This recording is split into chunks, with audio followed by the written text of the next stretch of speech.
우리 고백하겠습니다. 하나님 우리를 기뻐하십니다. 축복하십니다. 사용하십니다. 정말 이 사실을 믿고 나아가는 모두가 되시기를 주님의 이름으로 축원합니다. 오늘은 지난주와 함께 10계명 중에 한 계명인 간음하지 말라 이 말씀을 나누어 보고자 합니다. 이 간음하지 말라 이 말씀을 접했을 때 많은 사람들은 얼마나 시대에 뒤떨어진 이야기인가 생각하실 수도 있고요. 우리의 자유로운 사랑을 옥죄이는 말씀이 아닌가 생각하는 분들도 있을 수 있습니다.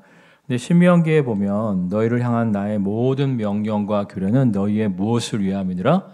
행복을 위함이니라 이렇게 말씀하세요. 간음하지 말라 고리타분한 말씀 같고 우리의 자유로운 사랑을 방해하는 말씀 같지만 우리가 하나님 말씀에 순종해서 간음하지 아니할 때 정말 행복한 가정, 건강한 가정을 만들게 될 줄 믿습니다. 근데 우리가 이제 간음하지 않는 것도 중요한데 더 중요한 것이 있어요. 그것이 무엇이냐면 선택을 잘하는 것이 필요합니다. 뭐가 중요하다고요? 누구와 결혼해야 할지 선택하는 게 더 중요해요. 어떤 사람들이 이제 기독교를 운명론이라고 생각하는 사람들이 있어요. 태어날 때부터 결혼할 사람들이 천생연분이 정해져 있다 이렇게 생각하시는 분들이 있는데 성경은 결코 우리에게 그렇게 말씀하고 있지 않습니다. 결혼은 선택이에요. 결혼을 안 할 수도 있고 결혼을 할 수도 있고 이 사람과 할 수도 있고 저 사람과 할 수도 있고 결혼은 선택이지 결혼은 운명적으로 결정되어 있는 것이 결코 아닙니다. 그러면 과연 어떻게 해야 할까요? 우리가 과연 어떻게 해야 좋은 사람을 만나서 행복한 가정을 이룰 수가 있을까요? 첫 번째는 따라하겠습니다. 기도해야 합니다. 기도해야 돼요. 왜냐하면 이게 3년, 4년, 5년 연애하다가 결혼해도 살아보면 또 어때요? 내가 이 사람과 연애했던 것이 맞나? 싶을 정도로 이 연애를 오래 했어도 또 살아보면 다르거든요. 정말 10년, 20년 살아봐야 그 사람이 정말 어떠한 사람인지 알게 되는 경우가 많아요. 그래서 정말 결혼은 어떻게 보면 모험이에요, 모험. 성경에도 보면 좋은 배우자를 만나는 것은 하나님의 축복이다 이렇게 얘기하고 있거든요. 그러니까 여러분이 먼저 좋은 배우자를 만나게 해달라고 결혼을 원하시는 분들은 기도할 줄 아는 모두가 되시기를 주님의 이름으로 축원합니다. 성경에 보면 자녀가 떡을 달라는데 돌을 주며 생선을 달라는데 뱀을 줄 자가 있겠느냐. 악한 아버지라도 구하는 자녀에게 좋은 것을 줄 줄 알거든 하물며 하늘에 계신 너희 아버지께서 구하는 자녀에게 좋은 것을 주시지 않겠느냐 말씀하고 있거든요. 정말 좋은 것 주시는 하나님을 기대하면서 하나님께 좋은 배우자를 기도할 줄 아는 모두가 되시기를 주님의 이름으로 축원합니다. 이 두 번째로 우리가 정말 좋은 사람을 만나기 위해서는 따라하겠습니다. 내가 먼저 좋은 사람이 되어야 합니다. 제가 저번에 이제 아내랑 어디 가서 뭘 좀 기다리고 있는데 어떤 아줌마가 제 앞에서 이제 막 이야기를 하는데 너무 교양이 없고 너무 무례하고 너무 쌍스럽더라고요. 근데 오죽하면 기다리는 곳이었기 때문에 어쩔 수 없어서 이렇게 눈을 감았어요. 눈을 감고 너무 무례하고 너무 교양이 없고 오바이트가 쏠릴 정도로 정말 어떻게 저런 말을 하면서 낄낄거릴 수 있지? 이런 생각이 드는 거예요. 좀 있다가 신랑이 왔는데 똑같아. 정말 유유상종 끼리끼리 만난다고 똑같은 사람이 만났구나. 이걸 느낄 수가 있었어요. 그러니까 여러분의 수준이 낮으면 거기서 만나는 거고 여러분의 수준이 높으면 또 거기서 만나는 거예요. 여러분 정말 좋은 사람 만나고 싶으면 여러분의 수준을 먼저 높일 줄 아는 모두가 되시기를 주님의 이름으로 축원합니다. 세 번째는 따라하겠습니다. 서두르지 말아야 합니다. 서두르지 말아야 돼요. 정말 서두르면 안 돼요. 가끔씩 보면 목사님 이러다가 혼기 놓치면 어떡합니까? 말씀하시는 분들이 있는데 혼기가 어디 있어요? 혼기 없어요. 우리 큰애가 이제 20대 중반에서 20대 후반으로 들어서고 있는데, 저 얼마 전에 야, 우리 애가 이제 20대 후반으로 들어선 걸 보니까 우리도 이제 결혼한 지 30년이 다 돼가네. 그랬더니 우리 와이프가 뭐라고 하는 줄 아세요? 아우 지겨워. 근데 여러분 요즘에는요 100세 시대예요. 100세 시대. 까딱 잘못하면 몇 살까지 산다고 해요? 120까지 산다래요. 제가 봤을 때 결혼 정년기가 50인 것 같아요. 50에 결혼해도 100살에 죽으면 몇 년 동안 같이 살아야 돼요? 50년. 까딱 잘못해서 120까지 살면 몇 년 동안 같이 살아야 돼요? 70년. 왜 결혼을 서두르는 거예요? 누군 또 그래요. 결혼 늦게 하면 애 못 낳잖아요. 애 안 낳으면 어때요? 제가 솔직히 이 AI 시대에 결혼을 한다면 과연 애를 낳을까? 군인이라면 모르겠어요. 군인은 이제 애를 많이 낳아야 진급도 하고 좋으니까 모르겠는데, 내가 군인이 아니라면 이 AI 시대에 과연 내가 애를 낳았을까 싶어요. 정말 이 AI 시대에 애를 키우는 게, 사회에 적응할 수 있는 애를 키우는 게 얼마나 힘든지 몰라요. 또 뭐 AI 시대가 아니라고 할지라도 언제 지진이 날지, 언제 전쟁이 터질지, 언제 백두산이 폭발할지 정말 환난의 시대를 살고 있는데 애 꼭 낳을 필요가 없다고 생각해요. 그러니까 저희가 이제 딸이 둘이 있는데, 큰애는 이제 결혼하면 애를 좀 낳고 싶어하는 스타일이고 원래 애를 이뻐해요. 둘째는 뭐 별로 결혼도 생각이 없는 애인데, 우리 부부가 큰애한테 그래요. 너 꼭 결혼하면 꼭 애를 낳겠다고 생각하지 말아라. 이 시대는 애 낳고 기르는 게 너무나 힘든 세상이기 때문에 무조건적으로 애를 낳겠다고 생각하지 말아라. 네 신랑이 엄청 잘 벌어갖고 형편이 되면 애를 낳아도 아니면 애 낳는 거 생각 좀 해봐라. 진짜 그렇게 얘기했다니까요. 아니 그리고 애가 너무 이뻐. 그러면 주일학교 교사하세요. 주일학교 교사하면 유아유치부에서 섬길 수 있고 아동부에서 섬길 수 있고 청소년부에서 섬길 수 있습니다. 근데 제가 예언을 하는데 주일학교 교사 5년만 하잖아요. 애 낳고 싶은 생각이 사라질 거예요.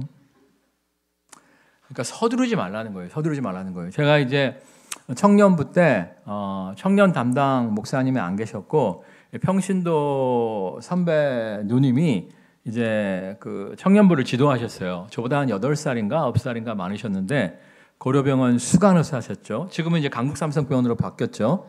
그분이 이제 한 10년 전인가 13년 전인가 45세 결혼을 하셨어요. 45세 50대 초반의 남성과 결혼을 했는데 둘이 같이 이민 가갖고 캘리포니아에서 지금 잘 살아요. 예. 캘리포니아가 산책하기 좋다면서요. 그 아프가니스탄 하운드라고 그 얼굴이 긴 개가 있대요. 그 개가 2천만 원짜리래. 그 개 이렇게 아침 저녁 산책시켜주면서 캘리포니아 건포도 드시면서 행복하게 사시더라고. 그러니까 여러분 정말 50에 결혼해도 몇 년 같이 살아야 된다고? 50년. 까딱 잘못하면 몇 년? 70년. 결혼을 서두르지 마시고요. 여러분의 자녀들에게도 괜히 결혼을 푸시하지 마시기를 주님의 이름으로 축원합니다. 그래서 우리가 서두르지 말고 두루두루 좀 만나봐야 돼요. 두루두루 좀 만나보면서 최소한 2년 이상은 사귀는 게 필요해요. 저는 사실 3년을 추천하는데 3년까지는 좀 힘들어 하더라고요. 2년은 사귀세요. 2년. 사실 저는 군대도 2년 이상은 다녀와야 된다고 생각해요. 왜냐하면 이제 봄, 여름, 가을, 겨울이 다르잖아요. 봄 진상이 있고 여름 진상이 있고 겨울 진상이 있고 그렇거든요. 그러니까 사계절을 경험해 봐야 되는데 이 1년 동안은 또 가면을 쓰고 가장하는 사람들이 있단 말이에요. 그러니까 원래 봄 진상이야. 여름 진상이야, 가을 진상이야, 겨울 진상인데 1년 동안은 가면을 쓰고 착한 척 할 수가 있단 말이에요. 근데 2년째는 좀 드러나기 시작합니다. 2년째. 그러니까 적어도 이제 2년은 사귀어보세요. 몇 년? 여러분의 자녀가 누구 사귄다 그러면은 몇 년은 사귀어봐라? 2년. 그 다음에 이제 결혼 준비하려면 보통 얼마나 걸려요? 1년이 걸리잖아요. 1년 동안 결혼 준비하면서 또 살펴보는 거야. 이 인간이 지 밖에 모르는지 아니면 이 인간이 배려하는 인간인지 지금 결혼 준비하면서 지켜보는 거예요. 지켜보다가 청첩장 다 찍어놨는데 아니야! 그러면 청첩장 아까워서 결혼해야 될까요? 객관적으로 다시 한번 생각해 봐야 될까요? 아니 결혼하고 한 달 만에 이혼하는 것보다 청첩장 찢어버리는 게 나아요. 정말이에요. 이 결혼 준비하면서 뽀록이 나게 돼 있어요. 그 사람 성품이. 그때 성품이 진짜라니까? 아니면 아닌 거야. 예. 아니 우리 아버지가 우리 어머니하고 결혼했는데 당연한 얘기겠죠. 우리 어머니가 나한테 심심하면 한 얘기가 있었어요. 돌아가시기 전에. 야, 네 아빠랑 연애할 때 이모가, 그러니까 우리 엄마한테 이모가 신랑은 괜찮은 것 같은데 시댁이 진상이다. 다시 한번 생각해봐라. 그랬는데 자기가 그 시댁 식구들을 만나면 변화시킬 수 있을 거라고 우리 어머니가 착각을 하신 거야. 그래갖고 평생 눈물을 흘리셨어요. 정말이에요. 고모들 때문에 돌아가시기 전달까지 눈물을 흘리셨다니까. 예. 우리가 이제 오해하는 게 뭐냐면은 자기가 평강공주라고 착각하시는 분들이 있어요. 신랑을 바꿀 수 있다고 생각하시는 분들이 있어요. 신랑은 절대 안 바뀝니다. 아내도요 절대 안 바뀌어요. 사람 바뀌려고 하면 우리가 뭐라 그래요? 죽을 때가 됐다고 하잖아요. 사람 안 바뀐다니까. 예수를 믿어도 마찬가지예요. 예수를 믿어도 기질은 안 바뀌어요. 예수 믿고 막 은혜 충만, 성령 충만하면 조금 뭐 변화가 되는데 우리가 언제나 은혜 충만, 성령 충만할 수 없잖아요. 은혜 충만, 성령 충만이 사그러들면 그 본성이 그대로 나오게 돼요. 그러니까 여러분들이 최소한 2, 3년은 사귀면서 이 정도면 내가 참아줄 수 있겠다. 이 정도면 내가 용납할 수 있겠다 하면 결혼을 하는 거고, 야 이거 못 참겠다. 이 성격 못 참겠다. 바꿔놔야지. 이렇게 생각을 하신다면 결혼을 안 하는 게 좋아요. 베드로도 보세요. 베드로가 예수 믿고 은혜 받고 순교까지 했지만 그의 다혈질이 바뀌었어요? 안 바뀌었어요? 안 바뀌잖아요. 안 바뀌니까. 그러니까 제가 여러분에게 항상 말씀드리는데, 청년들한테 항상 말씀드리는데, 믿음 생활, 예수 믿냐 안 믿냐 이게 두 번째 문제고, 첫 번째는 그 사람의 성품을 봐야 돼요. 성품. 얼마나 성실한가, 얼마나 책임감이 있는가, 얼마나 배려심이 있는가. 이걸 봐야지. 예수 잘 믿는다고 결혼했다가 눈물 흘리는 사람들이 얼마나 많은지 몰라요. 그리고요, 내가 진짜 신앙이 제대로 서 있고요. 따라하겠습니다. 내가 신앙이 제대로 서 있고 그 사람이 진짜 베개로 날 사랑하면 내 믿음을 따라오게 돼 있다. 진짜요. 내가 사꾸라고 내가 나이롱 뽕이니까 같이 막 놀러 다니느라고 이제 세상으로 나가버리는 것이지, 내가 정말 믿음이 확실하고 그 사람이 정말 나를 좋아하면 따라오게 돼 있어요. 따라오게 돼 있어요. 제가 이제 부목사 시절에 헌신하는 부부가 있었는데, 가정이 있었는데, 우리 부교육자들이 무슨 얘기를 했냐면은 그 아내 되시는 집사님이 굉장히 쾌활해요. 남편은 좀 조용한 성격인데 아내가 막 굉장히 쾌활하고 가무를 즐겨요. 가무. 춤과 노래를 즐겨요. 그래갖고 아마도 아내가 나이트클럽 죽순이었고 이 남자가 어쩌다 한번 친구들과 나이트클럽 갔다가 코 껴갖고 결혼했나 보다 이렇게 생각을 했는데, 알고 보니까 반대였어. 남자가 나이트클럽 죽돌이었고 아내가 친구들하고 한번 이렇게 나이트클럽 왔다가 코 껴갖고 결혼을 한 거야. 3년인가 4년인가 사귀셨는데 그 자매가 이제 결혼하기 전에 그랬다는 거야. 날 정말 사랑하면 주일 성수해야 된다. 남편이 이제 일산병원에서 일하시는 분인데, 진단 방사선과에서 일하시는 분인데, 그게 뭐 주주야야 뭐 이래요. 응급환자도 있기 때문에. 그래갖고 밤을 새고 일했어도 주일날 골목에서 담배 한 대 피고 예배당 들어와갖고 아내는 이제 앉아있고, 아내 될 사람은 앉아있고, 본인은 자면서도 2, 3년 교회를 나왔다는 거예요. 그래갖고 이제 결혼을 하기로 했는데, 청첩장을 딱 찍어놓고 생각을 해보니까 결혼 후에 11조 생활 때문에 싸울 것 같더라는 거야. 이분은 이제 여자분은 모태신앙이에요. 어렸을 때부터 11조 생활을 성실하게 하신 분인데 11조 생활 때문에 결혼하면 싸우게 될 것 같더라는 거야. 그래서 당신 나랑 정말 결혼하고 싶으면 11조 생활 해라 그랬대요. 근데 아직 세례도 안 받았어. 남자가 세례도 안 받았는데 11조 생활 하겠어요? 예? 못하겠다 그러대. 못하겠다 그러대. 보는 앞에서 청첩장을 쓰레기통에다 던져버렸대요. 그리고 3, 4개월이 지났는데 남자가 이제 만나자고 하더래. 내가 11주 생활 하겠다. 그래고 결혼을 했다니까. 근데 재밌는 게 뭐냐면은 이제 제가 부목으로 있던 교회는 우리 교회는 그런 거 안 하는데 매년 1월 달에 뭐 첫째 주는 장학헌금 결단시키고 뭐 둘째 주는 뭐 구제헌금 결단시키고 셋째 주는 뭐 선교헌금 결단시키고 막 그래요. 근데 이제 남편이 성가대하고 아내가 찬양팀을 하고 있었는데 주보 간지로 이제 결단서를 넣어주거든요. 그 주가 이제 선교헌금이었던 걸로 기억을 하는데 이제 서로 상의를 못 하고 온 거야. 그러니까 구제헌금이나 장학헌금은 서로 상의를 해갖고 같은 액수를 적어냈더라고. 가정이 같이 내는 거니까. 근데 그날은 뭐 바빴는지 서로 상의를 못 한 거야. 그래갖고 아내는 3만 원을 쓰고 남편은 5만 원을 썼더라고요. 그래서 우리가 서로 보면서 야, 상의 좀 하고 오지. 그런 얘기를 했었는데 물질이 있는 곳에 마음이 있다고 남편은 5만 원 썼더라니까. 그러니까 남편 믿음이 더 뜨거운 거야. 그러니까 이렇게 우리가 믿음이 확실하면 끌려가는 게 아니라 또 그 사람이 나를 진짜 배기로 좋아하면 따라오게 돼 있어요. 따라오게 돼 있어요. 얼마 전에도 이제 진화 생물학자들하고 양자 물리학 학자들하고 모여갖고 여러 가지 토론을 하는 방송을 좀 본 적이 있었는데 유튜브로 거기 뭐 이런저런 얘기를 하다가 양자 물리학자 하나가 그래서 하나님은 없습니다 그러더라고. 그랬더니 진화 생물학자가 그렇게 단정 짓기는 힘듭니다 이렇게 얘기를 하는 거야. 그러니까 이제 한 8명이 같이 얘기하고 있었는데 그분만 하나님이 없다고 단정 짓기는 어렵습니다 그랬더니 다른 과학자들이 이렇게 진화론의 대가이신 분이 하나님이 없다고 단정 짓기는 어렵다고 뭔 소리냐고 막 그러는 거예요. 그분이 서울대 나오고 하버드 졸업하신 분인데 그러니까 이제 그분 옆에 있던 분이 참 우리 박사님 주일마다 교회 나가시죠? 이러는 거야. 그러니까 이제 맞다고 이야기하면서 그분도 연애할 때 아내가 될 사람이 교회 같이 다니면 결혼하겠다. 결혼한 후에도 주일 성수 약속해주면 결혼하겠다.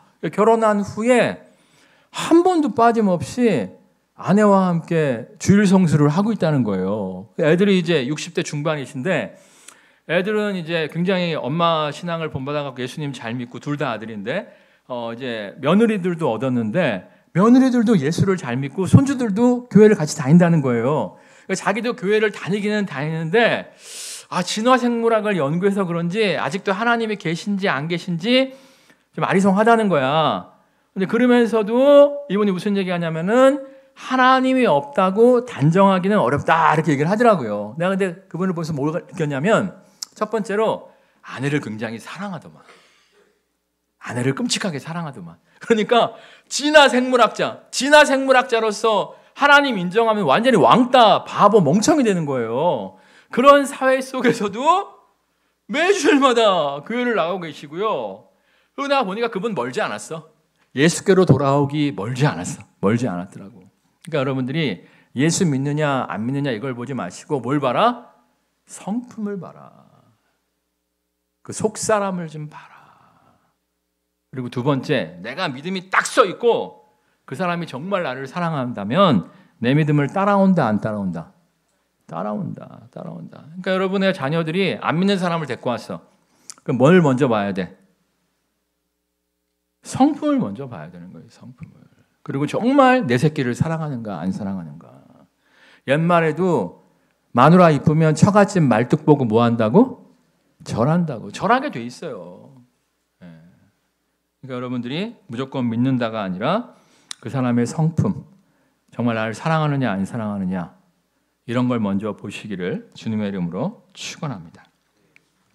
자, 그런데 선택을 했어요. 선택을 하고 결혼을 했습니다. 그럼 우리가 어떻게 해야 돼요?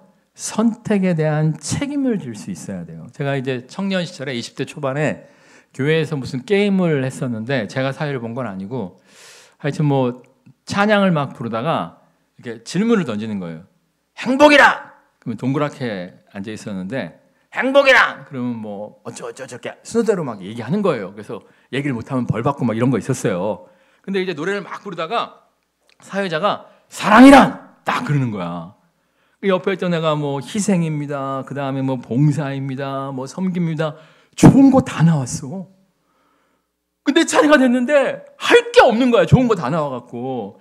교회 모임이잖아. 좀 고상하고 멋있는 거 얘기해야 되는데 할 게 없더라고. 나도 모르게 내 심중에 있는 게 튀어나왔어. 뜨거운 겁니다. 그랬더니 막 웃는 거야. 왜냐면 내가 그래도 뭐 교회 안에서 이렇게 성경도 열심히 보고 기도도 많이 하고 뭐 굉장히 신실한 애인 줄 알았는데 남들은 다 고급스러운 거 얘기하는데 내가 뜨거운 겁니다 했더니 와 웃더라고. 사실은 제가 20대 초반에 그때 모태솔로였는데 마음속에서 뜨거운 사랑을 하고 싶은 갈망이 있긴 있었어요. 원래 숨겨야 되는데 앞에서 좋은 거 다 얘기해갖고 나도 모르게 이제 뽀록이 난 거야. 근데 이제 몇 년 전에 내가 가만히 우리 와이프가 이제 갱년기가 왔는지 나한테 막 승질을 내더라고. 얼마나 많이 냈는지 우리 애들이 엄마 왜 저래? 그 정도로 승질을 막 아침부터 밤까지 내는 거야. 요즘은 안 그래요. 요즘은 안 그래. 그때. 근데 마음속에 생각해봤어. 사랑이란 뭘까? 책임이라는 생각이 들더라고요. 뭐라고요? 책임. 우리 와이프가 저렇게 나한테 승질을 부려도 우리 와이프는 심심하면 그래. 나랑 안 맞아도 너무 안 맞는데 그래도 나는 아내를 책임집니다. 우리 애들도 마찬가지예요. 가끔씩 아빠는 이렇게 말귀를 못 알아들어. 그래도 나는 우리 애들을 책임집니다. 우리 아버지 가끔 내 속을 뒤집어 놓을 때가 있어요.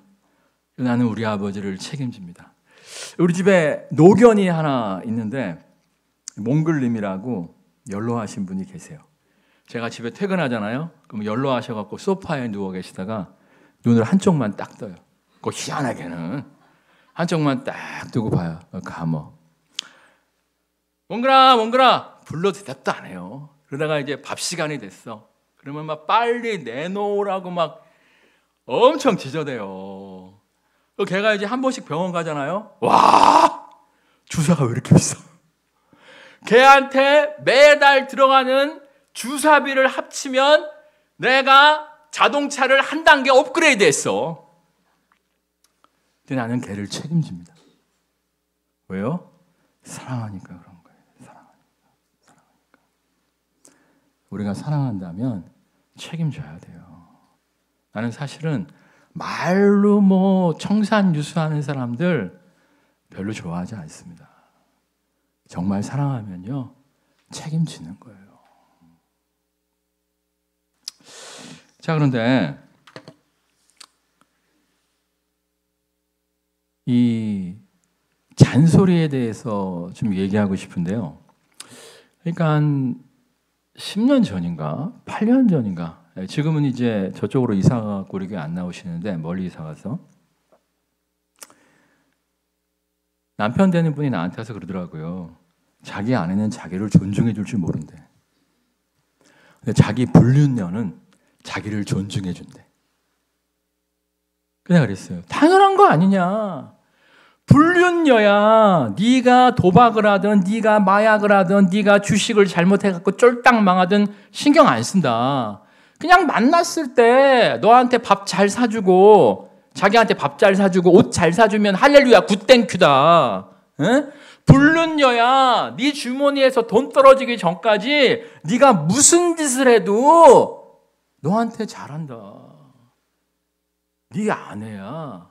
너랑 평생 살아야 되니까. 행복한 가정을 만드니까 잔소리하는 거 아니냐. 아내의 책임은 잔소리다. 따라하겠습니다. 아내의 책임 중 하나는 잔소리다. 진짜라니까. 여러분 생각해 보세요. 옆집 남자가 전보산대로 이를 쑤셔. 여러분 잔소리 할 거예요? 옆집 남자가 이쑤시개로 귀를 파. 잔소리 할 거예요? 잔소리 안 해. 근데 여러분 남편이 주일날 아침에 교회 간다고 나가는데 이빨에 고춧가루가 꼈어. 잔소리 해요, 안 해요? 아이, 사람들 만나는데 빨리 빼! 하잖아요. 잔소리도 사랑이에요. 그걸 모르더라고.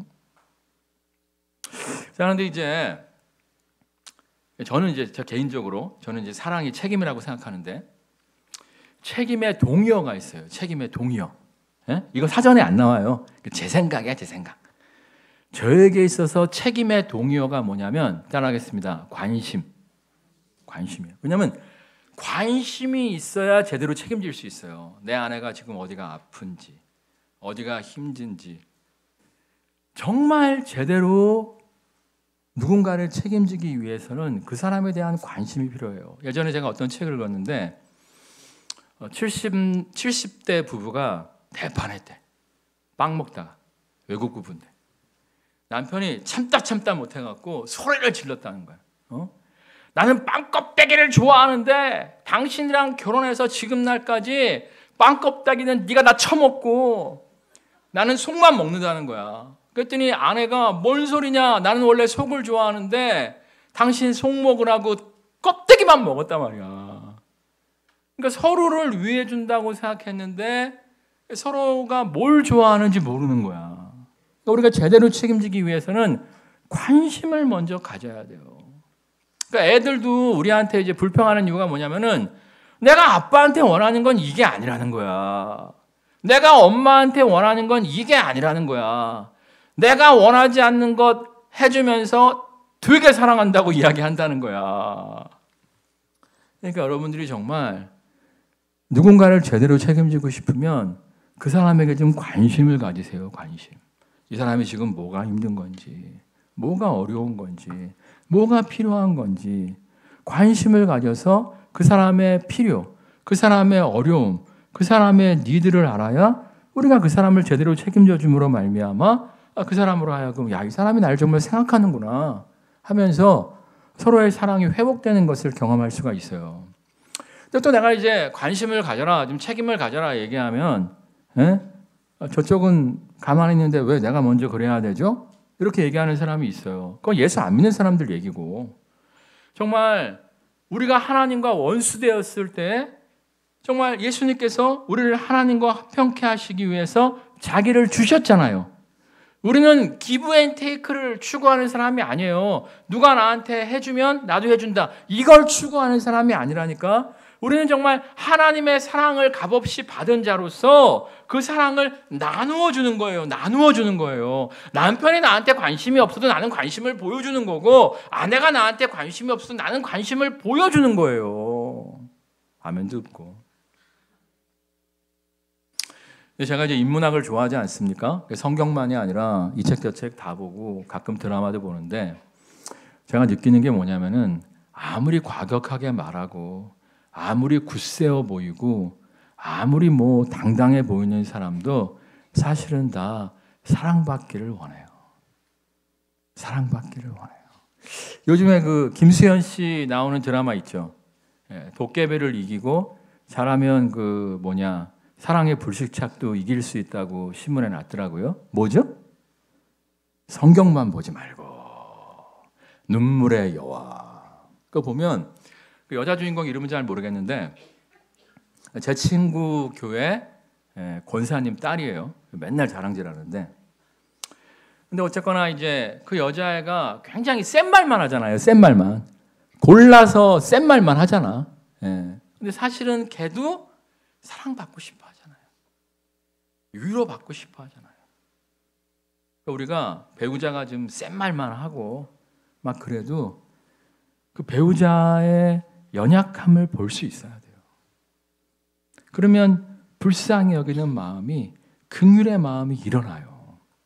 제가 예전에 이제 성경을 읽다가 예수님이 목자 없는 양처럼 헤매이는 무리들을 보고 민망히 여기셨다, 불쌍히셨다, 이 본문을 읽었어요. 오래전에. 읽고 내가 무슨 생각을 했냐면, 야, 예수님 사랑이 되게 많구나. 그러니까 목자 없는 양처럼 헤매이는 영혼들을 불쌍히 여기셨구나, 그 생각을 했는데, 제가 목회하면서 보니까 그게 아니더라고. 저는 이제 출석부 갖고 교인들 하나하나 이름 불러가면서 기도하지 않습니까? 그들의 어려움을, 그들의 가정을 이렇게 바라보면서 이제 기도를 해요. 그러다 보면 그 가정의 어려움이 자꾸 보여요. 그 가정의 필요가 이렇게 막 보여요. 그러면 뭐 내가 뭐 100만 장자면 뭐 어떻게 해주겠는데 안 되잖아요. 그러니까 막 안타까운 마음으로 그들을 위해서 기도해 주다 보면 나도 모르게 긍휼의 마음이 일어나더라고요. 근데 내가 느낀 거예요. 관심을 갖고 그들을 위해서 기도해 주다 보면 사랑의 마음이 일어나는구나. 그걸 내가 느꼈어요. 그러니까 여러분들이 남편을 소닥보듯이 하는 게 아니라, 아내를 소닥보듯이 하는 게 아니라 좀 아내에게 관심을 갖고 바라보고, 남편에게 좀 관심을 갖고 바라보고, 애들도 마찬가지죠. 자녀에게 관심을 좀 갖고 바라보고, 애들도 마찬가지예요. 엄마 아빠가 얼마나 힘든지, 얼마나 지금 어려운지 좀 관심 있게 바라보고, 관심 있게 바라다 보면 정말 그들의 안타까움과 연약함이 보이고 센 척해도 긍휼의 마음이 일어나면서 그들을 책임지게 되고 그들을 섬기게 되고, 그러다 보면 가정 안에 하나님의 회복이, 하나님의 화목이 다시금 생겨나는 것을 경험할 수가 있어요. 여러분들 선택에 있어 신중하시고요. 선택했다면 어떻게 해야 돼요? 책임져야 돼요. 제대로 책임지려면 어떻게 해야 돼요? 관심을 가지세요. 관심. 그들의 연약함과 그들의 필요를 좀 바라보세요. 그들의 연약함과 필요를 채워주기 위해서 힘쓰고 애쓸 때, 책임지는 삶을 살 때 사람은 다 알아요.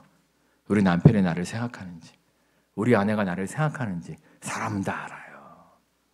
우리 안에 화목이 회복되게 될 줄 믿습니다. 찬양하겠습니다.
예전에 부목 때 어떤 여자분이 저한테 그러시더라고요. 남편이 돈이 있을 때는 바람만 피고 다니더니 돈 떨어지니까, 나이 먹으니까 자기만 졸졸 따라다닌대요. 근데 남편을 용납하기가 어렵다고 하시더라고요.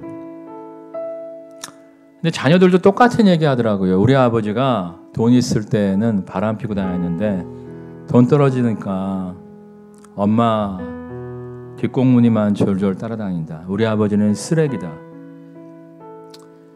잠시 동안의 기쁨과 쾌락 때문에 그분은 사랑하는 아내와 자녀들을 잃어버린 거예요. 순간의 쾌락이 아니라 영원히 존경받는 남편, 존경받는 아버지의 삶을 추구하세요. 그것이 진정한 행복입니다. 이 시간 합심해서 기도할 때 정말 선택에 있어 신중하게 하여 주옵소서. 그러나 이미 선택했다면 책임질 줄 아는 인생이 되게 하여 주옵소서. 말로만 책임지는 것이 아니라 정말 관심 가운데 온전히 책임짐으로 말미암아 가정 안에 사랑이 회복되게 하여 주옵소서. 합심해서 기도하겠습니다. 하나님과 사랑과 충만하신 주님의 역사하여 사랑과 그런 것 하나님과 충만하신 주님의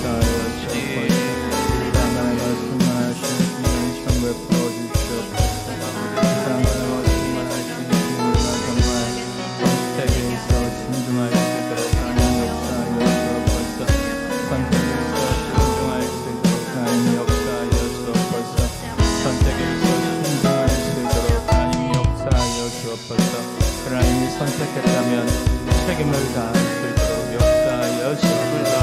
하나님이 선택했다면 책임을 다함으로 말미암아 하나님 안에서 관심 갖고 책임을 다함으로 말미암아 우리 안에 하나님의 놀라운 축복, 우리 안에 놀라운 하나님의 나라, 차고 넘침을 경험할 수 있도록 하나님 역사하여 주시옵소서. 사랑과 은혜가 충만하신 주님, 우리가 정말 선택에 있어 신중하게 하여 주옵소서. 그러나 이미 선택했다면 선택에 대한 책임을 질 줄 아는 모두가 되게 하여 주옵소서. 순간의 쾌락으로 행복한 가정을 깨는 어리석은 존재가 아니라 정말 지혜로운 선택을 통해서 영원토록 존경받는 배우자, 부모가 되어지게 하여 주옵소서. 예수님의 이름으로 기도드립니다. 아멘. 우리 고백하겠습니다. 신중하게 선택하고 선택에 대한 책임을 집시다. 이를 통해 행복한 가정을 만드는 모두가 되시기를 주님의 이름으로 축원합니다.